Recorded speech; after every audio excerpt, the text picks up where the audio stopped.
Il est de bonne loi de commencer un concours d'éloquence par une belle formule. Il est de bonne loi. Mais cela ne sert pas à transmettre un message. Malheureusement, je ne suis pas un débatteur aujourd'hui. Il y a la Côte d'Ivoire, le Congo et le Cameroun qui sont représentés. C'est ce sujet qui va peut-être les départager. La pluie est-elle un phénomène qui défie l'arrogance de la modernité abidjanaise? Dans ce sujet, il y a 3 axes principaux, à mon sens. Le premier est celui de la modernité, repenser les villes africaines selon leur mode de développement, la façon dont, au-delà même de la démographie, la façon dont la culture imprègne la ville. Le deuxième axe très important est celui de la prise en compte des éléments naturels de notre environnement. Et enfin, le troisième axe, qui est pour moi l'axe le plus important, est celui de la modernité qui se croit capable de tout. De la modernité qui se croit capable de modifier l'ADN d'un enfant qui va naître, de celle qui se croit capable de modifier une ville. Même si les plans disent que l'immeuble ne doit pas être à cet endroit, il y a des ingénieurs BTP dans la salle, et bien l'immeuble est construit sans respect pour la pluie. Et on connaît les effets, les conséquences, ce que ça génère. C'est une réalité abidjanaise, c'est une réalité africaine. Nous avons l'Afrique qui est représentée. Je vais laisser la parole aux vrais orateurs de cette soirée.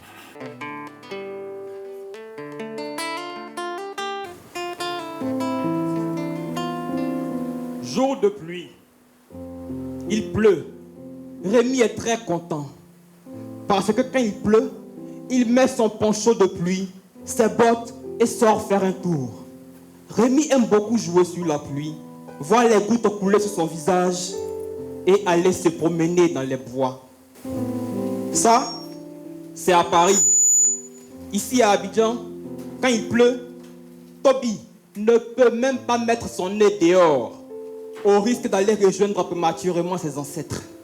Au point où un jour, une dame béninoise chez qui je travaillais me demandait: donc chez vous ici à Abidjan, quand il pleut, c'est un jour férié. Souvent même les gens ne vont pas au travail et c'est normal quoi.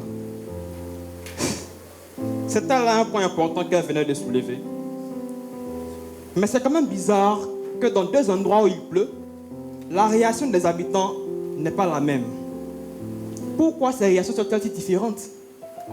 La réponse, nous la saurons dans les phrases qui suivront. Mais avant, je vous prie de bien vouloir recevoir mes saillantes civilités. La conscience populaire est venue cristalliser dans la légende l'obligation de bienséance. Alors, comme tout bon citoyen, je m'y soumets. Anissé Tobitra nous sommes et nous nous inscrivons en faux contre l'idée selon laquelle la pluie serait un phénomène qui défie l'arrogance de la modernité abidjanaise. Et quand mes contradicteurs de ce jour viendront devant vous, jurer leur grand Dieu que la pluie est un phénomène qui défie l'arrogance de la modernité abidjanaise, j'aurais déjà mis le doigt dans la plaie et aurais fait comprendre à tous ici présents que leur position n'est que péroraison tonitruante dénuée de tout pragmatisme. À vous, chers contradicteurs, un ami que nous avons en commun m'a fait comprendre que vous aimiez beaucoup le poisson. Voilà qui est bien, car sans jeu de mots aucun, après mon passage, les écailles vous tomberont des yeux. À la lecture de ce sujet, je me suis posé la question, suivant l'adage mondain, de savoir: est-ce que les Abidjanais, ce sont des enfants? Ils finissent top pour l'attaquer, non? C'est là pour dire que les Abidjanais, dans leur quête perpétuelle de progrès, savent pertinemment ce que la nature est et qu'il faut toujours tenir compte d'elle lors des constructions. Un jour, un aîné nous disait que les Abidjanais aiment beaucoup les 3B. Les 3B. Notre ami le photographe, non. Suivons ensemble la signification des 3B. La bouffe, la boisson et le 3e B. Je ne sais pas s'il y a des religieux ici, mais je préfère ne pas le dire. Mais je suis sûr que vos intelligences vives l'ont deviné. À 2 ou à plusieurs pour les plus courageux, entre 4 murs, dans une chambre d'hôtel, dans une maison à la belle étoile pour les écologistes. Vous l'aurez compris, mais je ne vous dirai pas que c'est un mot de 5 lettres. C'est trop facile. À côté de ces 3 B, comme pour respecter l'ordre de l'alphabet, les Abidjanais ont ajouté un C. La construction des maisons sans tenir compte de la nature. Et ils ont fait de cette activité leur violon d'ingre. Le monsieur est cariste de formation et il se transforme en architecte, en maçon au quartier. Même les maçons de formation veulent parfois défier la nature par leur plan de construction. Hélas, au moment de construire leur maison, les Abidjanais se comportent comme s'ils étaient nés de la dernière pluie. Or, construire des maisons à Abidjan, la capitale économique de la Côte d'Ivoire, sans tenir compte de la nature, sans jeu de mots aucun, c'est commettre un péché capital qui pourra nous coûter le paradis sur terre. Oh oui, le paradis sur terre. On voit souvent marchant dans la ville d'Abidjan des maisons sur des caniveaux, des maisons battues. Et en haut est gros, en bas est plaqué, et à faire des maisons battues. Des maisons sans étanchéité, avec dalles et sans étanchéité. Et la liste est longue. Conséquence, ces pseudo-maisons sont balayées par la pluie quand elles s'abattent avec violence. Des pertes en vies humaines, des blessés graves, des enfants noyés, des immeubles qui s'effondrent.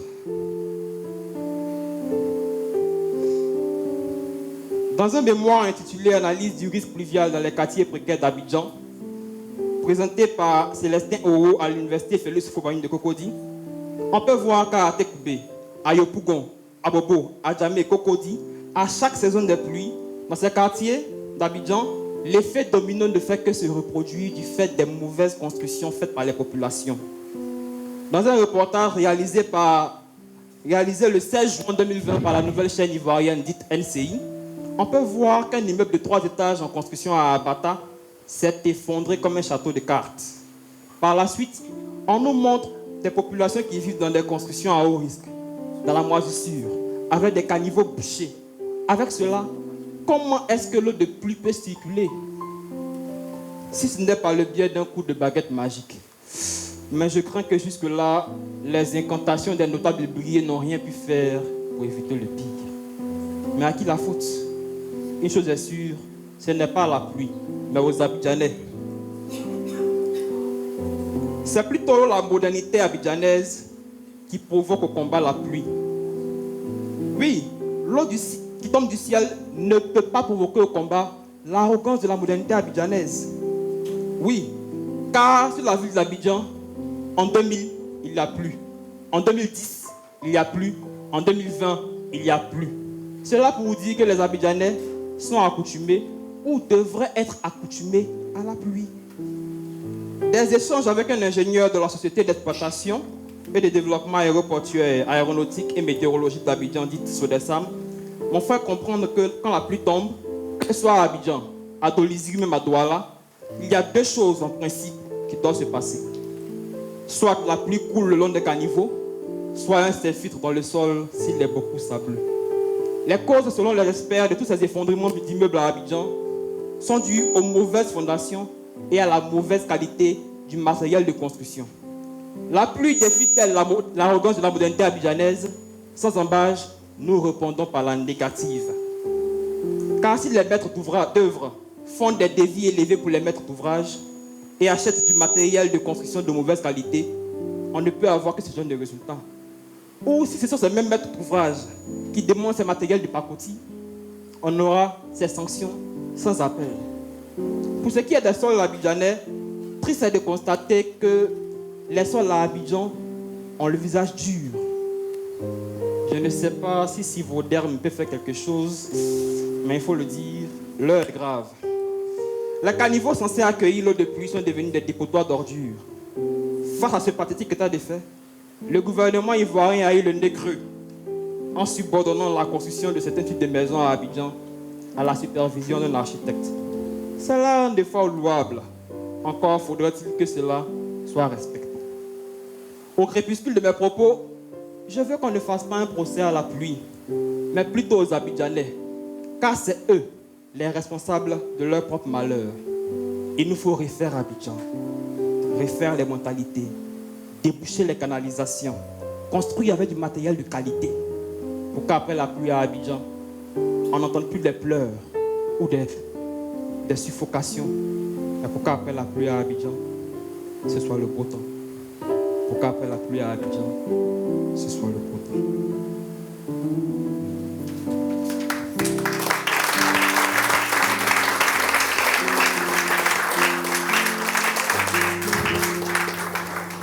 J'avais pourtant bien prévu de débuter mon discours par de chaleureux hommages en vos différentes personnalités et en vos grades respectifs. Mais il y a une sorte de mélodie qui me vient à l'esprit depuis. Je pense que ça fait... Parmi nous, il y a des fous, mais on s'en fout. Abidjan est doux. Et puis ça fait... Ça déjà la foule, eh eh. Zido, merci. Vous avez très bien reconnu cette célèbre chanson du groupe Espoir 2000, sortie en 2006 dans leur album Gloire à Dieu. Ah, Abidjan est mal doux. Non, moi je confirme. Abidjan est le plus doux au monde. Mais pourquoi? Est-ce peut-être la ville la plus développée d'Afrique? La plus belle du monde? Peut-être pour sa grande réputation? Ah, l'arrogance des Ivoiriens. Mon prêtre d'église va souvent jusqu'à dire certains dimanches que Saint-Jean de Cocody est la plus belle et la meilleure paroisse d'Afrique francophone. Et puis, ça dit à la foule. Mais peut-être que ça tue littéralement des foules au fait. Parce que l'expression Sadia peut signifier ça tue. Bon, ça signifie aussi c'est intéressant, c'est top, ça déchire. Mais peut-être que ça déchire vraiment la vie humaine en fait. Peut-être que ça déchire nos populations. Les Abidjanais se voilent les yeux. Les Abidjanais pensent que Abidjan est le saumon du monde. Et pourtant, il y a d'innombrables catastrophes qui sévissent dans cette ville à cause de la recherche de modernité absolue. À cause du m'as-tu vu? Parce qu'il faut chaque fois montrer qu'Abidjan a les plus beaux bâtiments, les plus beaux stades, les plus beaux ponts. Mais à quel prix? Et Dieu merci, dans pluie est là pour tous nous rappeler à l'autre. Qu'elle provienne de Dieu ou de l'évaporation des eaux à la surface de la terre, je dis merci au génie de la pluie. Merci. Ce que j'aime bien dans la pluie, moi, c'est qu'elle sait mettre tout à nu. C'est un phénomène naturel qui défie toute force et particulièrement l'arrogance de la modernité abidjanaise. Effectivement, à 2 estrades élevées, la pluie atteint la condescendance de la contemporanéité de notre sublime ville d'Abidjan. Sur le plan social, elle remet en cause ce trop plein de modernisme constamment mis en avant et branlé à l'échelle internationale. En second plan, elle révèle les insuffisances en termes d'urbanisation et précisément dans les constructions.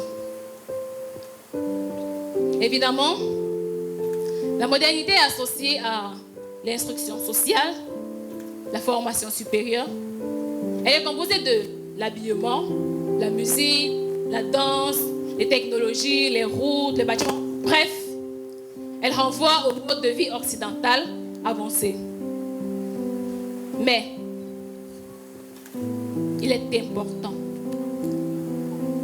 de vivre la modernité et de lui résister. Il est important de la construire et non pas simplement la consommer. Car il est inadmissible qu'une ville qui se dit aussi urbanisée qu'Abidjan soit sujet d'inondations meurtrières. À quoi servent donc ces beaux ponts, ces grandes routes, s'il est inadmissible de circuler pendant une averse?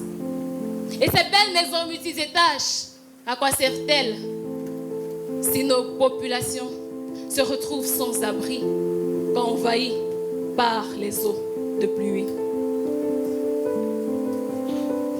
Bien triste réalité. Nous ne laissons pas duper par le beau, la présomption et l'orgueil. Ok, allons-y. Logeons 10 personnes et tuons ensemble. Construisons des hôtels pour accueillir des étrangers et délogeons, détruisons, voire tuons nos autochtones.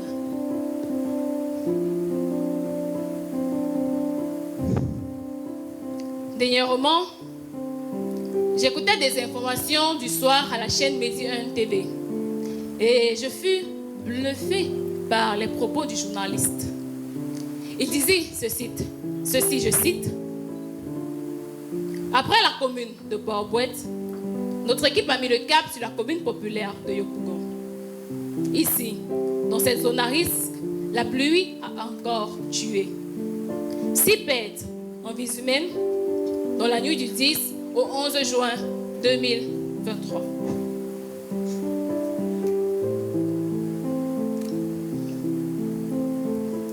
Permettez-moi de me reprendre, s'il vous plaît, car je suis sûre que vous ne m'avez pas bien saisi. Le journaliste disait ceci: après la commune de Port-Bouette, notre équipe a mis le cap sur la commune populaire de Yopougon. Ici, dans cette zone à risque, la pluie a encore tué 6 pertes en vie humaine dans la nuit du 10 au 11 juin 2023. Juste dans ce bout de phrase, il y a énormément de calamités. Des nombreux ensembles.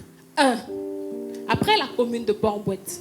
Port-Bouette, qui, selon son maire actuel et en fonction depuis 2018, Dr Emo Sylvestre, sur le site abidjan.district.ci, a affirmé que la commune qui concentre toutes les activités économiques d'Abidjan, voire de la Côte d'Ivoire. Mais c'est pourtant elle qui se retrouve noyée dans des giboulées. 2.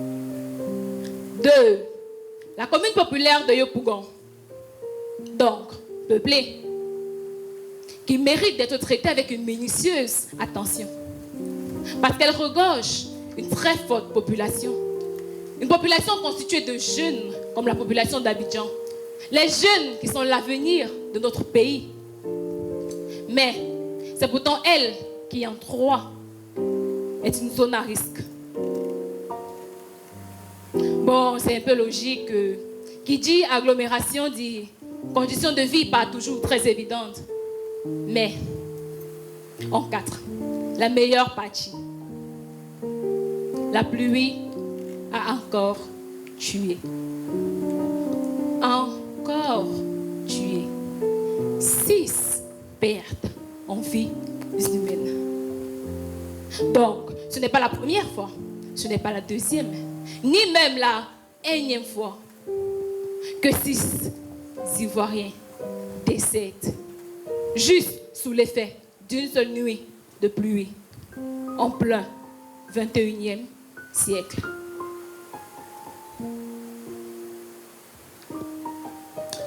Pendant ce temps, les Abidjanais seront sur les réseaux sociaux à se voiler la face avec les communes de Macorir, Cocody, Rivera et même Plateau, considérés comme le centre d'affaires d'Abidjan. Mais où, lorsqu'il pleut, nos travailleurs doivent rentrer chez eux?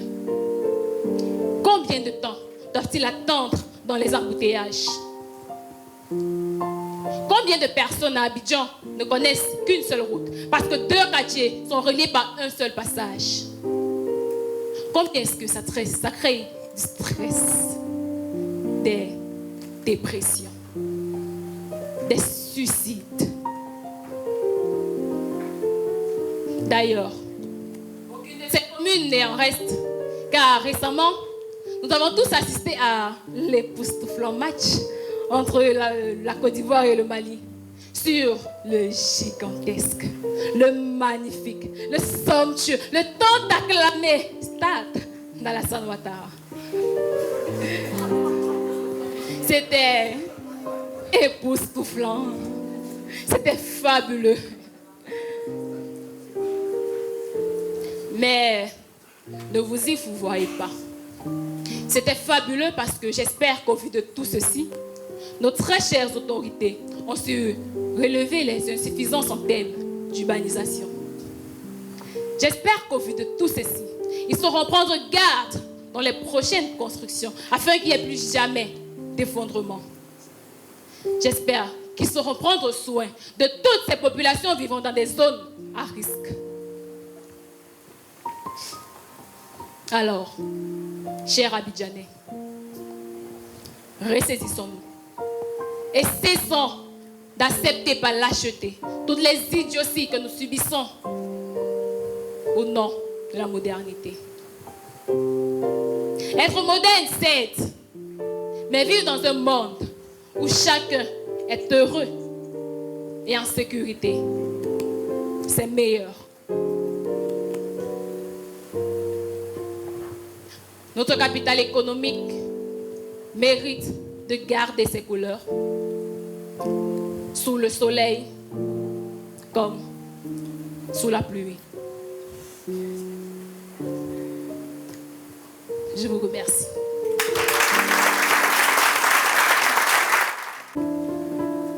Mémoire dans le noir pour le noir. Un soir sans histoire, une fin de journée au destin sombre. Un vendredi sombre dans la commune de Yopougon. Cet agent de police à la retraite sorti pour voir l'état de sa parcelle. Dieu merci, il n'y avait rien. Oups, attendez, pas si vite. Il entendit un grand cri au terme de son inspection. Des pleurs, des cris, des gémissements, des réveils en sursaut. La fille de cet agent de police, qui peinait à sortir de la boue, pleure, gémit et crie. Il dit à son père, « Papa, je suis morte. » Certains, enterrés par le mur et la boue, ne pouvaient bouger et sortir. Ils ne se contentaient que de pleurer et de gémir. Pour certains, le bruit était silencieux. Ils n'eurent même pas le temps de savourer la douleur. Cette majestueuse demoiselle de la nature, cette diva aquatique avait décidé de gifler la clôture d'une maison située un peu plus à la hauteur de plusieurs.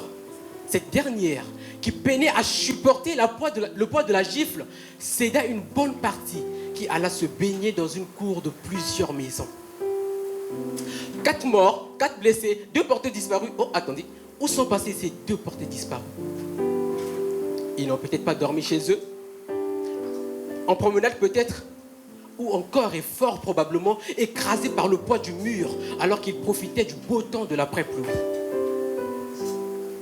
Restons dans Yopougon, non loin de là, pendant que la diva aquatique s'abattait sur la ville d'Abidjan, cette jeune dame, toute excitée, cria fort pour interpeller ces messieurs assis paisiblement dans sa belle voiture, profitant des beaux sons des Didier congélateurs.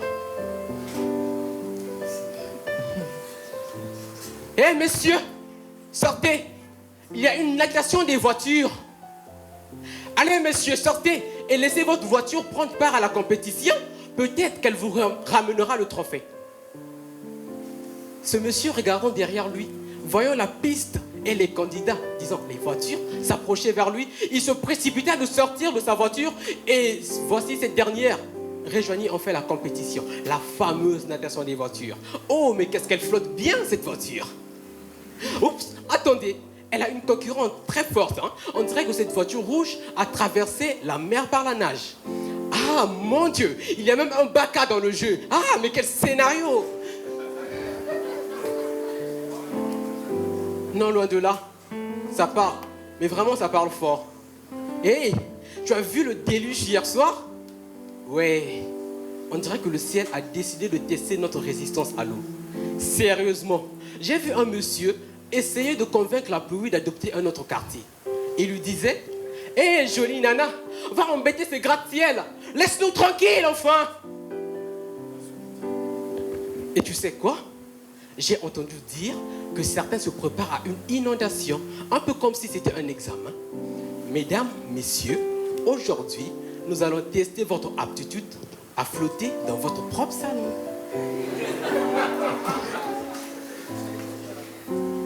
On dit souvent que la sagesse se cache dans les endroits les plus inattendus. Nos ancêtres ont toujours compris cela. C'est pourquoi ils nous ont laissé les paroles qui résonnent encore aujourd'hui. La pluie est une bénédiction, disait déjà le prophète. Elle donne la vie, elle régénère, elle fertilise et elle purifie.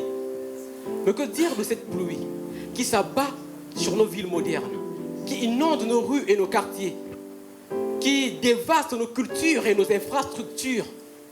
Est-elle toujours une bénédiction ou est-elle plutôt un fléau qui menace notre mode de vie?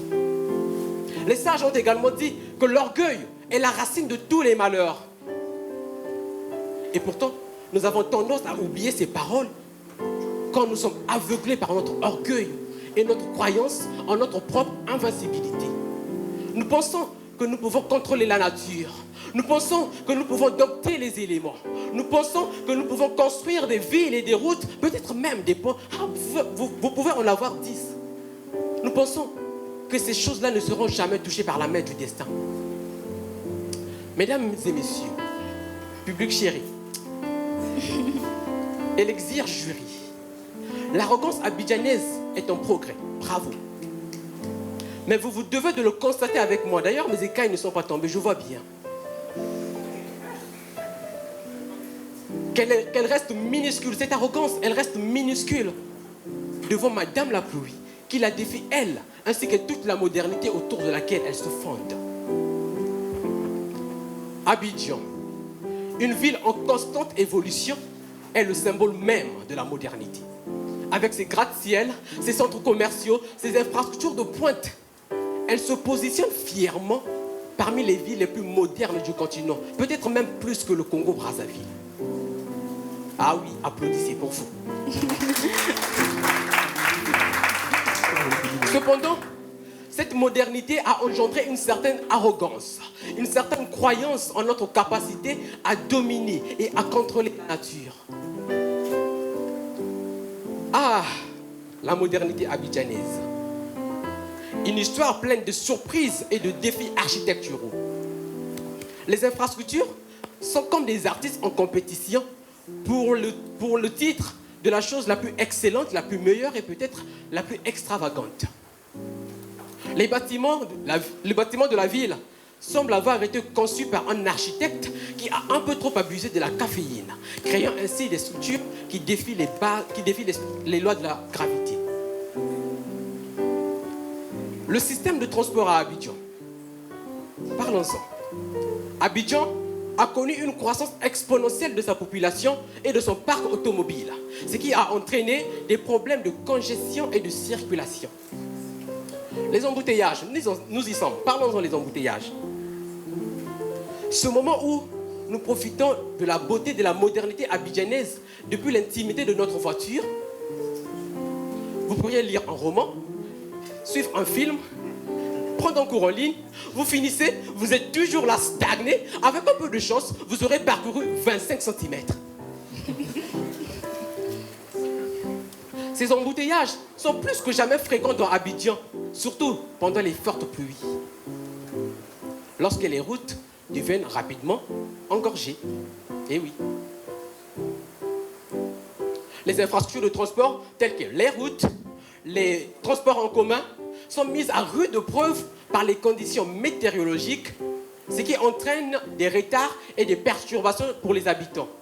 Sapant ainsi leurs entretiens, sapant leurs contrats, sapant leur activité économique et sapant l'activité économique de notre très chère ville Abidjan, la capitale économique de la Côte d'Ivoire. L'urbanisation accélérée et le développement de l'infrastructure à Abidjan a entraîné, a donné des avantages, certes. Mais ils sont également confrontés, ils sont limités. Et peut-être plus lorsqu'il s'agit de la gestion des eaux de pluie. L'urbanisation accélérée a entraîné une augmentation de la surface imperméable, ce qui signifie que les eaux de pluie ne peuvent plus s'infiltrer dans le sol aussi facilement qu'auparavant. Certaines zones humides qui jouent un rôle crucial dans la régulation des eaux de pluie ont été transformées en une jungle de béton, pour permettre la construction des routes et des infrastructures. Ce qui entraîne d'ailleurs des problèmes d'inondation et des graves inondations, je vous le rappelle. Ce qui entraîne d'ailleurs des problèmes de drainage, d'assainissement, des glissements de terrain. À Abidjan, c'est bien Abidjan. L'étalement des villes, c'est pas mauvais. Abidjan, tu t'étales, tu grandis. En fait, tu deviens très grand, peut-être plus que monsieur Franck Bigpo. Mais la planification urbaine peut ne pas prendre compte des risques d'inondation et y prévoir des mesures adéquates pour y faire face. Ainsi, on se retrouve avec une certaine concentration de la population et des infrastructures dans des zones à risque, ce qui augmente notre vulnérabilité aux inondations. Dans certaines régions, dans certaines parties d'Abidjan, vous allez constater des infrastructures, des belles maisons, mais vous regardez, elles sont comme ça, et quand la pluie vient, un petit vent seulement, ils vont se mettre à danser, parce que la planification urbaine n'a pas pris en compte cela. La pluie, cette invitée surprise dans la danse de la modernité abidjanaise, nous rappelle que la nature a son propre rythme et nous devons nous y adapter. Elle nous pousse à repenser nos infrastructures. Elle nous pousse à intégrer des mesures durables. Elle nous pousse à trouver une solution pour l'équilibre entre le progrès et le respect de l'environnement. Car au final, c'est dans cette harmonie que réside la vraie modernité. Celle qui embrase les défis de la nature et s'y adapte avec élégance. Dans ce théâtre éphémère, où la pluie et la modernité ont partagé la scène ce soir, il est temps, mesdames et messieurs, il est grand temps d'entrer dans les profondeurs de la modernité, d'entrer dans les profondeurs de la réflexion à Abidjan, témoin de cette lutte entre le béton et la nature. La pluie, cette symphonie de la nature, la modernité abidjanaise, cette saga urbaine, doivent converger vers un point commun, un idéal commun, l'égalité cruciale, l'égalité délicate ou l'équilibre entre l'homme et la nature. Ce festival n'est pas qu'une célébration des éloquences ou de la parole. Elle est également une invitation à réfléchir sur notre impact en tant que citoyens modernes d'Abidjan. Quel est notre rôle, mesdames et messieurs? Quel est notre rôle dans cette chorégraphie urbaine? Les rideaux tombent, mais la question reste suspendue dans l'air.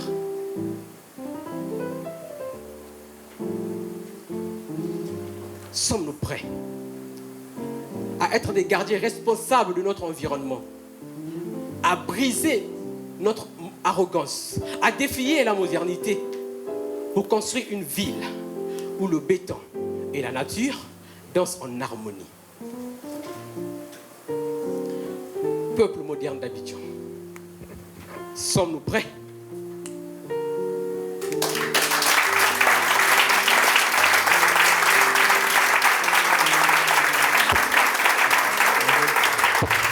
L'un d'entre ces trois candidats sera éliminé dans quelques instants pour permettre aux deux autres de s'affronter dans les dernières étapes de la compétition, notamment tout à l'heure durant le débat.